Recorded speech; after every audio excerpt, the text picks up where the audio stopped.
So I know I'm only like a year late talking about this stuff, but I'm a big Last of Us fan, as you can probably tell.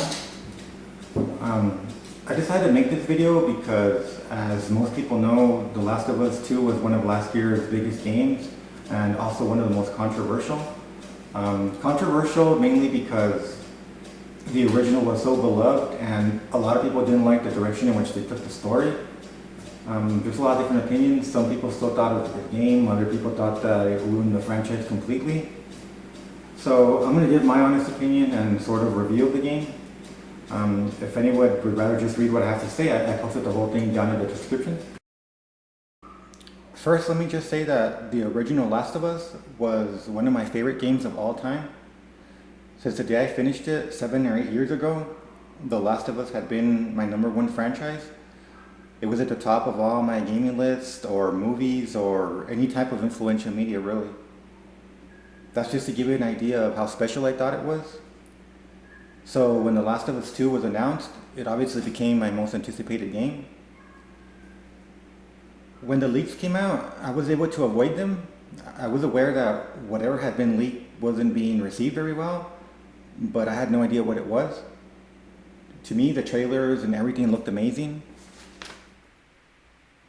So when I played the game, the death of Joel was pretty shocking to me.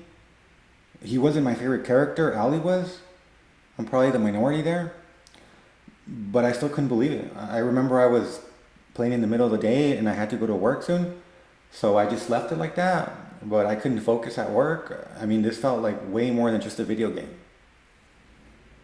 If you didn't have it spoiled, I think this has to be up there along with maybe Aerith from Final Fantasy VII as one of the most shocking deaths in all of video game history.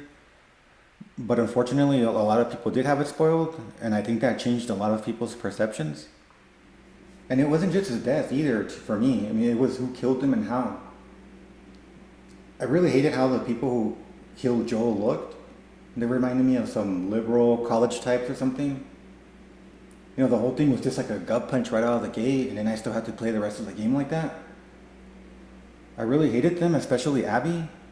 I was going to kill them and it was personal. So when you make your way to Seattle to get revenge, you start fighting the Washington Liberation Front. And some of them had trained dogs with them. And I love dogs more than anyone, but I was so angry that I didn't hesitate to kill them. I didn't see them as dogs at the time, I just saw them as an extension of Abby's group. So anyway, once I got to the aquarium where Abby was supposed to be, I remember I was like super nervous. I couldn't imagine how I was going to go down, and I wanted to kill her so bad. It was really personal. I didn't want to get not even one game over against her. So I had my shotgun out the whole time, and I was all searching the aquarium all slowly. You know, this is going to take way too long, so I'll just hurry it up a bit. At first, when I played as Abby, I was kind of bored and I was rushing through it. I did find it somewhat interesting to see their side, you know, the big stadium, the facility they had. Dogs that I once killed in anger, I was playing fetch with now, and it was all just kind of weird, to be honest. But once I started helping those kids, I did start finding her story somewhat interesting. I was curious to see if we would save that girl who had her arm smashed. You know, because in this game, it wasn't a sure thing. Nothing was. It wasn't that type of game. And that kind of had me at the edge of my seat. Anyway, when I finally got to the Ellie boss fight, I remember thinking it was one of the most brilliant parts I've ever seen in a game. It was different because just about everyone wanted to be on the other side controlling Ellie. So it kind of just throws you off. I remember when I had to tap square to squeeze Ellie's throat, it was just so painful for me. At that time, you think you just killed Tommy and now only Ellie's left, and the last thing I felt like doing was hurting Ellie. The game forces you to do something against your will, and a lot of people didn't get it, I think. They thought it was bad, it was dumb or bad writing or something, but I think the game knew exactly what it was doing, and I thought it was pretty darn brilliant. So by the time you play as Ellie again and you go hunting Abby for the second time, I didn't hate Abby anymore. I still didn't like her, but I didn't hate her. I just really didn't care about her.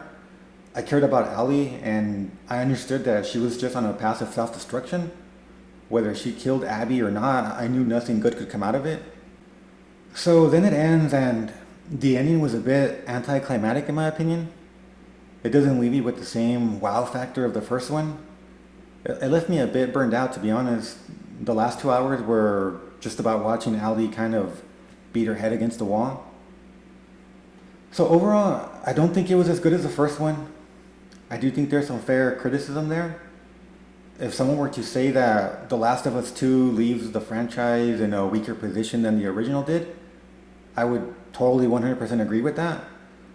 One of the most dynamic aspects that the franchise had going for it was the relationship between Ellie and Joel, and they pretty much just ended that by killing Joel off. But I disagree with people who trash it and say it's total crap. A game that takes you on such an emotional roller coaster can never be total crap, in my opinion. Professional reviewers gave it about a 94 on average, but the user reviews had it way down. And some people say, oh, well, those are the real gamers. Those are the people who actually pay money for the game. That's bullshit. I have no respect for the people who review bombed it on Metacritic. The game takes you about 20 to 25 hours to beat on average. And those people they were review bombing it like 20 seconds after it was released. So obviously they couldn't even have experienced the game. They were just pissed off because they had read that Joel dies and that you play as Abby for half the game or whatever. So if I had to give it like a numbered score, I think in the end I'd give it about an 8.9 out of 10. It wasn't as good as the first one, but it was still a very good game in my opinion. So yeah, those are my thoughts on The Last of Us 2. If anyone has any comments or opinions, I'd love to hear them. Thanks and have a nice day.